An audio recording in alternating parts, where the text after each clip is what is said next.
So the fourth legato study is broken up into two parts, 8 bars apiece.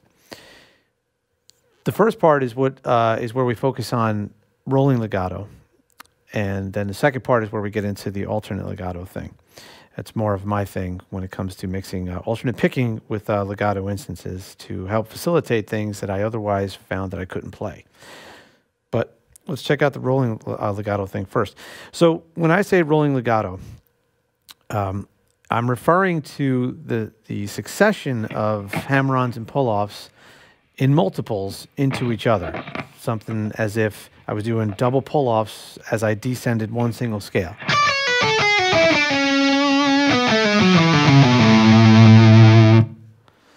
Or the opposite, hammer-ons. But then when you start putting those two elements into one sequence,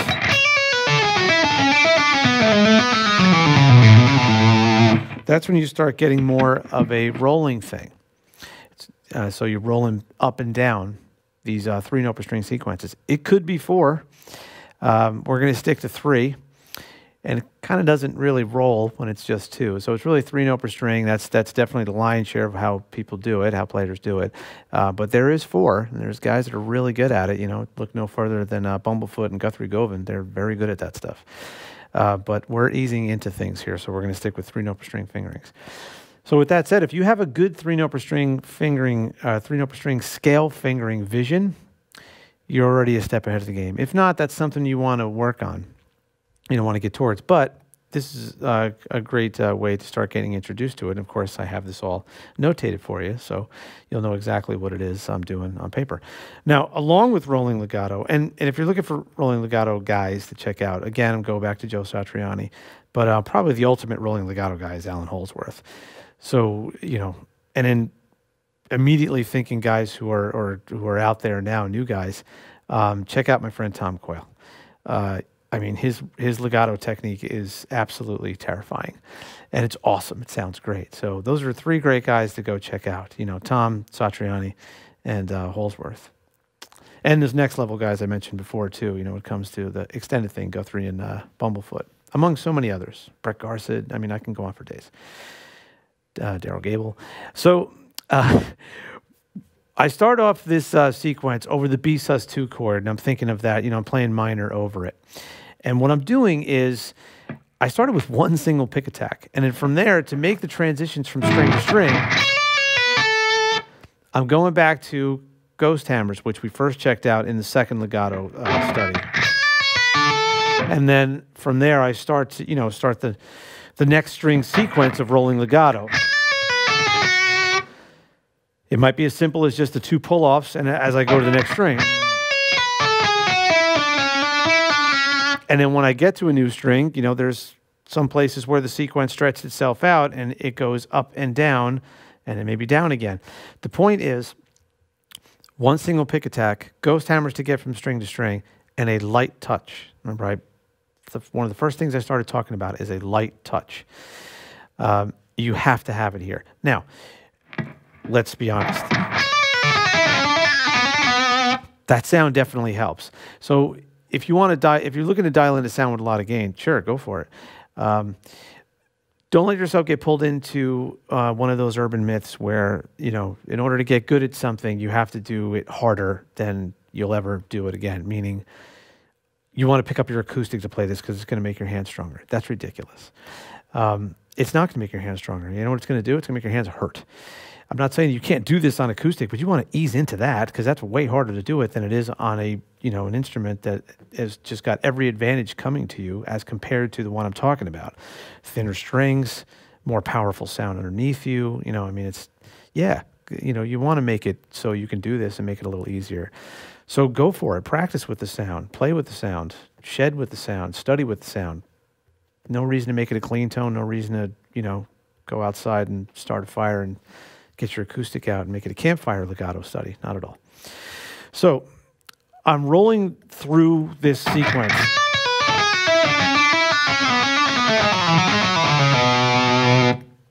It's different 3-note per string fingering combinations. 1, 3, 4, 1, 2, 4, even 1, 2, 3.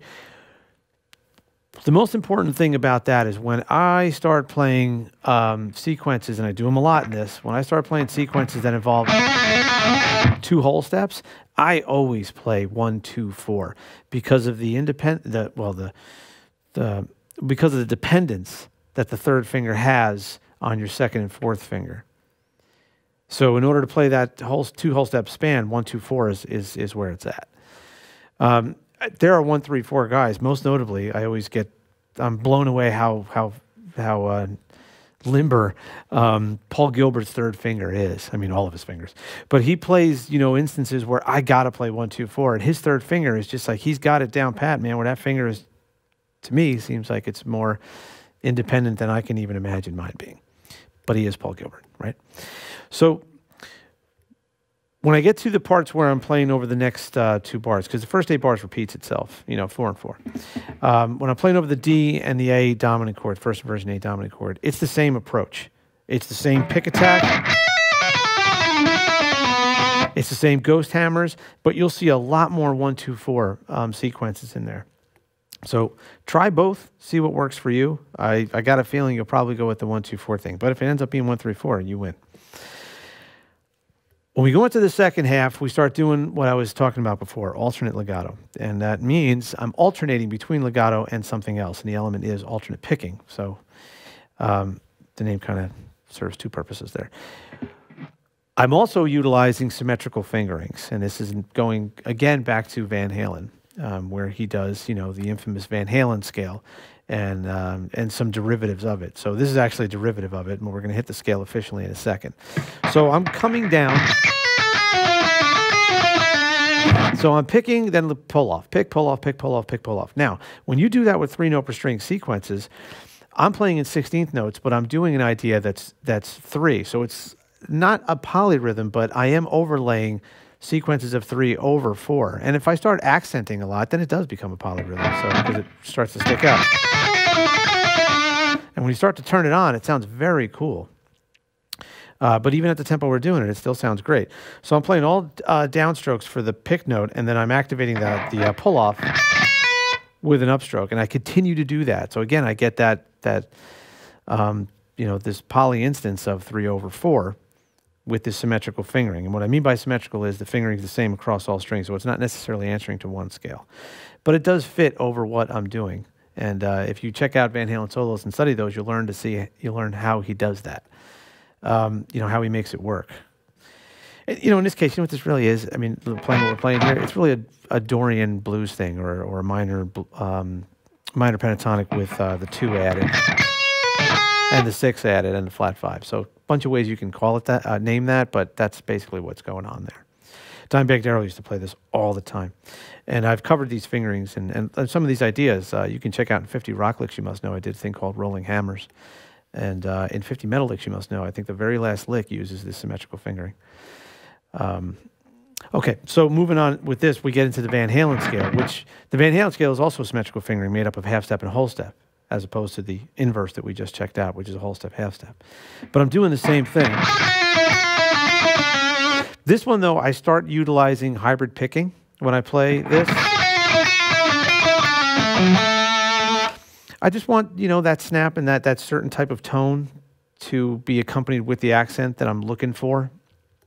I could very well have done it here. But it just doesn't feel like it needs to happen, whereas I do in the other one. So try it with the hybrid picking, see which one works for you. But, of course, the focus is the legato.